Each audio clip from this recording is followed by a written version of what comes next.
중학교 2학년 학생이 이제 상담을 왔는데요. 이 친구는 이제 평균이 90점이 넘고 거의 전교에서 공부를 잘하는 축에 속하는 친구였습니다. 근데 이제 어머님의 고민은 과연 이 친구가 고등학교 가서도 잘할까 의문이 들어서 이제 찾아오시게 됐고, 왜냐면 어머님께서 이 친구를 봤을 때 굉장히 수동적으로 공부를 하고 불만족스러운 부분이 많았기 때문에 이제 찾아와 주셨습니다. 이제 검사를 하고 결과를 봤는데 이 친구 5가지 어떤 이유들 때문에 고등학교에서 문제가 생길 확률이 좀 높아 보였습니다. 그게 어떤 문제였냐면, 첫 번째는 자아 정체성이 없다는 것이었습니다. 즉, 공부의 어떤 이유와 기준이 본인에게 있지 않고 또 외부의 시선 때문에 또 부모님의 어떤 개입 때문에 공부를 하고 있었던 것이죠. 본인이 공부를 해야 되는 이유, 그리고 본인이 이 인생을 정말 치열하게 살아가야 되는 이유가 부재했습니다. 그렇게 되면 고등학교 때 가서도 분명히 문제가 생길 수도 있겠죠. 두 번째는 그로 인해서 스스로 어떤 목표와 계획을 세우지 않았습니다. 학원을 많이 다니고 있었기 때문에 학원에서 짜준 스케줄대로 이제 공부를 하다 보니까 본인이 어떤 계획이 없죠.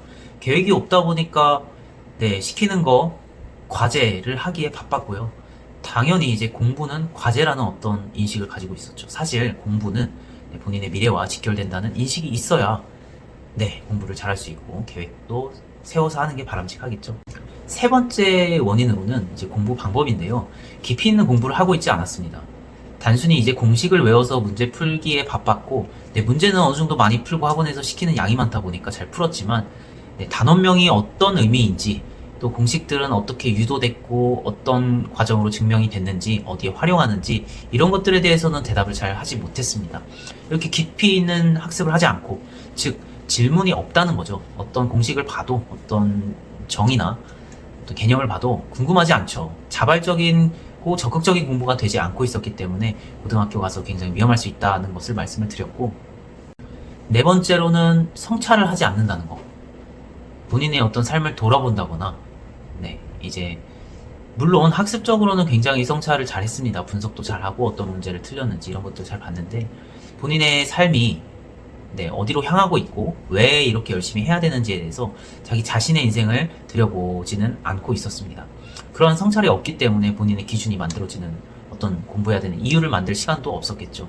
마지막 5번째로는 부모님의 개입이었습니다. 부모님께도 말씀드렸지만, 이렇게 개입을 많이 하게 될 경우, 이게 그리고 스트레스로 작용할 경우에는 장기적으로 분명히 공부에는 방해가 됩니다. 그래서 학생의 개입을 최소화해 주기를 부탁을 드렸습니다. 또 이제 개입을 하고 싶으시다면 먼저 질문을 해보는 것을 추천을 드렸죠. 공부를 더 잘하기 위해서는 엄마가 어떻게 도와줄까? 라는 질문을 던지라고 부탁을 드렸고, 또 그에 따라서 이제 반응을 해주는 것을 추천을 드렸습니다.